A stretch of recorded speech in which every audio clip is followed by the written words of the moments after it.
त्याग दी सभी ख्वाहिशें निष्काम बनने के लिए, राम ने खोया बहुत कुछ श्री राम बनने के लिए। किसी ने कितना सटीक कहा है कि जिस पर हमारा हक ना हो और लेने की जिद हो तो महाभारत होती है, और अपना भी सब कुछ त्याग दें तो फिर रामायण होती है। साथियों, रामायण एक ग्रंथ ही नहीं, जीवन को जीने की शैली है। रामायण के बहुत से लेसन्स को आज मैनेजमेंट इंस्टीट्यूट्स में पढ़ाया जाता है। हर पात्र आपको जीवन को जीने की मानव पद्धति सिखा रहा हो। श्री दशरथ, लक्ष्मण जी की पत्नी उर्मिला, भक्त शिरोमणि भरत, माता कौशल्या, केवट, निषाद राज, युवराज अंगद, श्री हनुमान, मां सीता, ऋषिराज जामवंत, कहानी के सबसे बड़े विलन रावण से भी आपको बहुत कुछ सीखने को मिल सकता है। और 14 कला संपूर्ण मर्यादा पुरुषोत्तम श्री राम खुद, हर एक पात्र अपने आप में मानो एक यूनिवर्सिटी है जिससे ना जाने क्या कुछ सीखा जा सकता है। साथियों, आज के इस वीडियो में रामायण के कुछ खास किरदारों में से सीखने का प्रयास करेंगे। वीडियो को अंत तक जरूर देखिए। आज भगवान राम के साथ उनके परिवार की भी बात होगी। सबसे पहले श्री राम से ही शुरू करते हैं। राम नाम ही कितना अद्भुत है। यूं तो श्री राम से सीखने ही सीखने को है, लेकिन एक एपिसोड आज बताना चाहता हूं।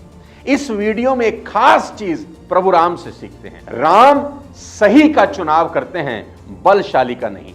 जीवन में अगर कभी चुनने का मौका मिले कि सही को चुने या ताकतवर को, तो राम सही को चुनते हैं। वाक्य कुछ ऐसा है कि मां सीता का हरण हो चुका है और प्रभु राम सीता की खोज में भटक रहे हैं। अब हनुमान जी की वजह से उनकी भेंट होती है सुग्रीव से। सीता हरण के बाद श्री राम के पास चॉइस थी कि वो सुग्रीव से दोस्ती करें या उसके भाई बाली से। बाली जो कि सुग्रीव से कहीं ज्यादा ताकतवर था, उसको वरदान था कि लड़ने वाले की आधी शक्ति छीन लेता था, और उसने रावण को पहले ही परास्त कर रखा था। यही नहीं, वो रावण को 6 महीने तक अपनी कांख में दबाकर घूमता रहा और बाद में छोड़ दिया। अगर राम बाली से दोस्ती करते तो बाली तो एक ही दिन में रावण को हराकर युद्ध खत्म कर सकता था, कोई झंझट ही नहीं होती।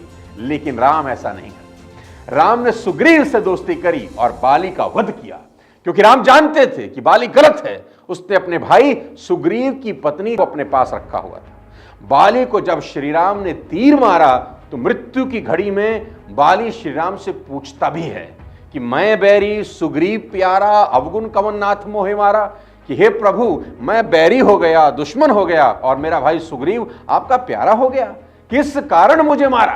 तो राम उत्तर देते हैं, अनुज बधु भगनी सुतनारी, सुन शठ कन्या समये चारी, इन्हीं कुदृष्टि बिलोकई, जो ही ताही बधे कछु पाप ना होई। जी हां, भगवान श्री राम उसको जवाब देते हैं, हे मूर्ख सुन, छोटे भाई की पत्नी, बहन, पुत्र की स्त्री और कन्या, ये चारों एक समान हैं। इन पर बुरी नजर डालने वाले का वध करने पर जरा भी पाप नहीं लगता। तूने बुरी नजर डाली है।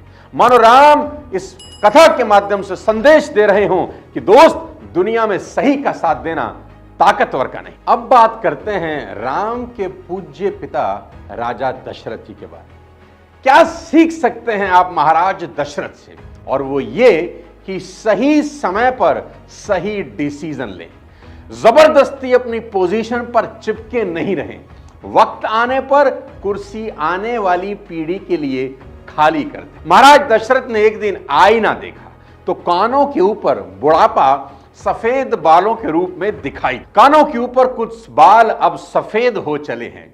किसी ने बड़ा अच्छा व्याख्यान किया है कि बालों ने दशरथ जी से कहा, राजन, हम तो तब भी बाल ही थे जब आप बाल थे, हम अब भी बाल ही हैं जब आप सम्राट हो गए हैं। बस हमारा रंग बदल गया है कि पहले हम काले हुआ करते थे, अब सफेद हो गए हैं। हमने तो अपना रंग बदल लिया है, आप कब अपना रंग बदलोगे? कब तक राजा बने रहोगे? मानो दशरथ से कह रहे हो कि महाराज, कुर्सी छोड़ने का वक्त आ गया है, उम्र हो रही है, पावर ट्रांसफर करने का समय है। और महाराज दशरथ तुरंत डिसाइड करते हैं और गद्दी भगवान राम को देने की घोषणा हो जाती है। कितनी बड़ी सीख है सीखने को कि सही समय पर कुर्सी छोड़कर आगे आने वालों के लिए रास्ता बना देना चाहिए। क्योंकि जो पेड़ नए पत्तों के आने से इनकार कर देते हैं उन पर कभी बसंत नहीं आती, उस पर कौवे और गीद बैठते हैं, ठूठ बनकर खड़े रहते हैं। समय के साथ पावर आने वाली जनरेशन को ट्रांसफर कर देना चाहिए, महाराज दशरथ ये सिखा रहे हैं। पर हमारी आदत है पद के साथ चिपके रहने की। एक बार कुर्सी सत्ता मिल जाए, फिर जब तक प्राण ना निकले साला कुर्सी नहीं छूटती। छोड़ता कोई नहीं, छूट जाए वो अलग बात है। और सीखते हैं भगवान राम के छोटे भाई भरत भैया से। भरत जब ननिहाल से वापस लौटे तो उन्हें सारे षड्यंत्र का पता चला कि पिता का स्वर्गवास हो गया है।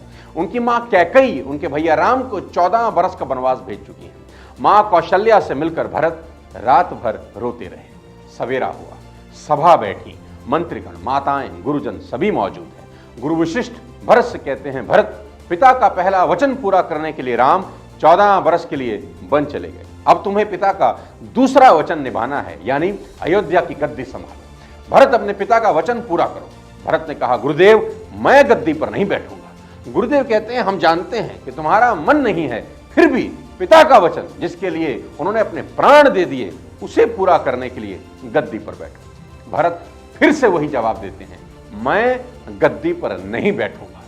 गुरुदेव ने कहा, अगर हम आज्ञा दें, तुम्हारे गुरुदेव आज्ञा दें, तब भी गद्दी पर नहीं बैठोगे। भरत जवाब देते, गुरुदेव, बैठ तो जाऊंगा पर परिणाम अच्छा नहीं होगा। मोहे राजपद देहु जब ही रसा रसातल जाई तब ही। मुझे अगर आप जबरदस्ती राज्य पर बिठाएंगे तो ये धरती रसातल को चली जाएगी। गुरुदेव बोले, भरत, ये तर्क मेरी समझ से परे है। इस धरती पर हिरणाक्ष, हिरण्याकश्यप जैसे राक्षसों का राज हुआ तब ये धरती रसातल को नहीं गई। इस धरती पर रावण, कुंभकर्ण जैसे राक्षसों का राज हुआ तब ये धरती रसातल को नहीं गई। लेकिन भरत जैसा धर्मात्मा अगर गद्दी पर बैठ जाए तो ये धरती रसातल को चली जाएगी। ये बात तो मेरी समझ में नहीं आई। भरत कहते हैं, गुरुदेव क्षमा कीजिए। धरती माता हिरणाक्ष, हिरण्याकश्यप का भार सहन कर लेती है क्योंकि जानती है राक्षस। धरती माता रावण, कुंभकर्ण का भार भी सहन कर लेती है क्योंकि जानती है राक्षस हैं। लेकिन अगर हिरणाक्ष, हिरण्याकश्यप और रावण, कुंभकर्ण का काम राम का छोटा भाई भी करने लगे तो धरती भरोसा किस पे करेगी? ये तो रसातल को ही चली जाए। साथियों, श्री भरत ने जो उत्तर दिया वो कमाल का। भरत गद्दी पर नहीं बैठे सो नहीं बैठे। आज के इस दौर में भरत से क्या सीखने को है? और वो ये कि जो अपना नहीं है वो नहीं ही है, उस पर अपना अधिकार कभी ना जमाए। यहां तो हालात कुछ ऐसे हैं कि 4 इंची की दीवार इधर उधर हो जाए तो सगे भाई कोर्ट केस कर देते हैं। इसलिए रामायण से सीखें, यहां हर इंसान में त्यागने का कंपटीशन चल रहा है कि कौन ज्यादा बड़ा त्यागी है। उधर सुग्रीव जी ने राम लक्ष्मण जी से कहा, हमारी तो इच्छा नहीं थी, बाली मर गया, लोगों ने जबरदस्ती बिठा दिया, जनादेश था, मैं कैसे टालता, बैठ गया। लक्ष्मण जी को हंसी लगी, मुस्कुराए। राम जी ने पूछा, लक्ष्मण हंस क्यों रहे हो? लक्ष्मण बोले, इनकी बात पर हंस रहा हूं, ये कह रहे हैं हमारी तो इच्छा नहीं थी, लोगों ने बिठा दिया, क्या करता? भगवान ने कहा, हो सकता है ऐसी परिस्थिति रही हो। लक्ष्मण बोले, प्रभु आप भी कैसी बात करते हैं? ये जितने सत्ता लोलुप होते हैं ना, ये ऐसे ही बोलते हैं, हमारी तो इच्छा नहीं थी, लोगों ने बिठा दिया। लक्ष्मण ने हाथ जोड़कर कहा, प्रभु जबरदस्ती कोई किसी को सिंहासन पर अगर बिठा सकता तो भरत भैया को ना बिठा दिया होता। अयोध्या की पूरी प्रजा, गुरुदेव, समाज लगा रहा, लेकिन भरत भैया को पद पर कोई नहीं बिठा सका क्योंकि उनके मन में पद की वासना नहीं थी, आपके चरण कमलों की उपासना थी। इसी भूमि पर भरत जैसे महात्मा हुए हैं जो कहते हैं, गुरुदेव कि अगर हमें सिंहासन पर बिठा दोगे तो ये भूमि रसातल को चली जाएगी। और आज के युग में, कलयुग में, हमारे जैसा आदमी कहता है कि अगर देश रसातल में जाने से बचाना है तो हमें बिठाओ, नहीं तो डूब जाएगा।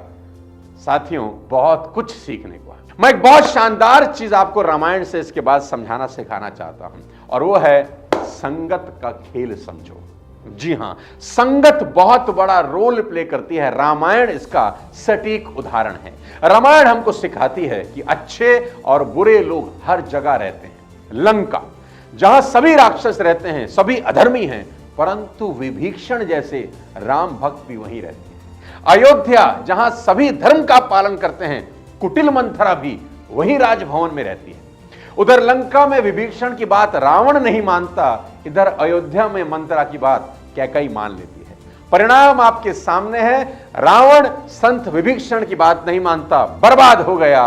कैकेयी असंत मंत्रा की बात मान रही है, सब उजाड़ रही है। सुमति कुमति यानी अच्छे और बुरे लोग हर जगह ही रहते हैं। भगवान राम जहां अयोध्या में रहते हैं, वहां कुबड़ी मंथरा भी रहती है। ऐसा नहीं है कि राम की राजधानी में सब अच्छे